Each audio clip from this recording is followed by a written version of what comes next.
সুবহানাল্লাহ। আট জোর হবে না। আরে খাজা বাবা জিন্দা ওলি, খাজা বাবা জিন্দা ওলি, গেলে দেখতে পায় খাজা মরা নাই রে। জোর হবে না। সুবহানাল্লাহ। মরা নাই রে। খাজা বাবা জিন্দা ওলি, খাজা বাবা জিন্দা ওলি, গেলে দেখতে পায় খাজা মরা নাই রে। দয়াল রসুল বলেন খাজা ভারতেতে যাও, অন্ধকারে পড়ে আছে ভারতের গাঁও।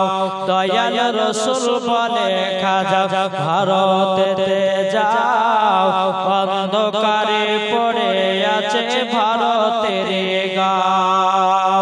খাজা বাবা এলেন তিনি, খাজা বাবা এলেন তিনি, ভারতের বুকে খাজা মরা নাই রে। খাজা মরা নাই রে। খাজা বাবা জিন্দা ওলি, খাজা বাবা জিন্দা ওলি, গেলে দেখতে পায় খাজা মরা নাই রে। খাজা মরা নাই রে।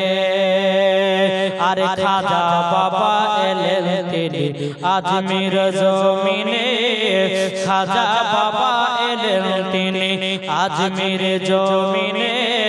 বেদিনেরা কলমা পড়ে মুসলমান হইলেন। সুবহানাল্লাহ। আরে খাজা আমার আছেন তিনি, খাজা আমার আছেন তিনি, খাজা বাবা আছেন তিনি আজমির জমিনে। খাজা মরা নাই রে। খাজা মরা নাই রে।